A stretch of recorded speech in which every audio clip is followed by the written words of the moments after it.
Istana membuka diri. Presiden Prabowo Subianto seakan ingin mengutarakan sendiri apa yang telah dicapainya setelah resmi memimpin negeri. Kepala negara membuka dialog langsung dengan berbagai pihak, mulai dari media, pengusaha, hingga perwakilan pekerja. Di balik langkah taktis Prabowo itu, terselip tanya, ada apa dengan komunikasi istana? Mengapa Presiden memilih langsung menemui kolega kerjanya, membuka diri menjawab pertanyaan, menanggapi gagasan, dan mendorong menjadi kebijakan? Sebetulnya selama ini apa yang dilakukan oleh Presiden Prabowo untuk memperbaiki komunikasi melalui pertemuan para pemret, kemudian dengan sarasehan ekonomi itu juga sudah sangat baik. Tapi memang harus ditingkatkan, lebih sering berkomunikasi dengan pelaku pasar, dengan pesan komunikasi yang lebih jelas, dan tentu saja orang-orang profesional yang memang dipercaya oleh Pak Prabowo untuk bisa menyampaikan pesan-pesan tersebut. Sederet kebijakan telah dikeluarkan Prabowo dalam kurun waktu 6 bulan terakhir setelah resmi dilantik pada 7 Oktober.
Lantas, apa yang salah?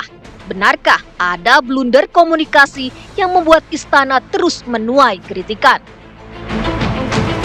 Ya, justru pertanyaan yang muncul di benak saya itu, apakah benar ini masalah komunikasi atau ada masalah dalam kinerja yang sulit dikomunikasikan gitu loh.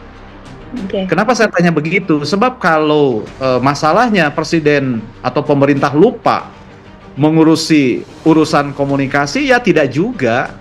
Buktinya apa? Baru pemerintahan kali ini yang dilengkapi dengan kantor komunikasi kepresidenan yang begitu lengkap. Bahkan juru bicara juga konon sampai 6. Ya, pemerintahan ini baru berjalan hampir 6 bulan.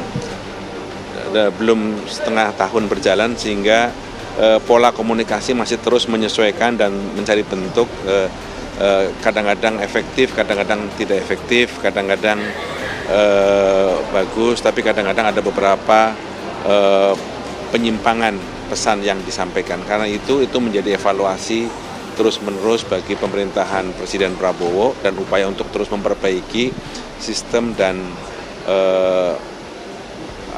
tradisi pemerintahan yang akan dibangun oleh beliau. Istana sepakat pola komunikasi perlu diperbaiki untuk merebut kembali kepercayaan rakyat.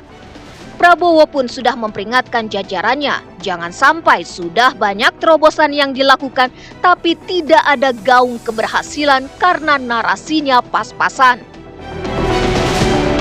Sebutlah ada miskomunikasi, ada keteledoran komunikasi dari para pembantunya, dan itu kan juga diakui oleh Presiden, dan Presiden menyampaikan permohonan maaf karena mungkin ini ada kegagapan di awal.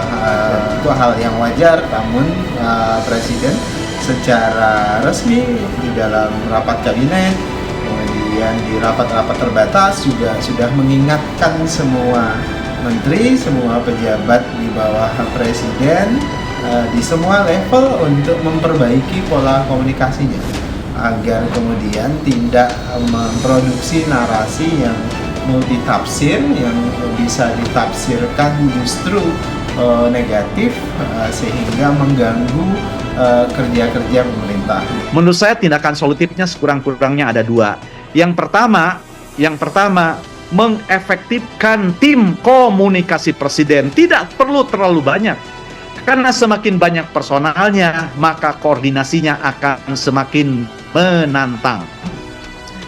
Yang kedua, kita harus sadar bahwa komunikasi itu bukan zat pemutih kain yang mau dicuci. Dan tidak berarti semakin banyak komunikasi semakin baik. Bisa jadi semakin banyak malah semakin celah. Jadi sekuat apapun komunikasi dilakukan, akan lumpuh ketika apa yang dibicarakan, apa yang dikomunikasikan, apa yang disosialisasikan, bahkan dikampanyekan, bertabrakan dengan fakta yang dirasa, yang diamati oleh masyarakat.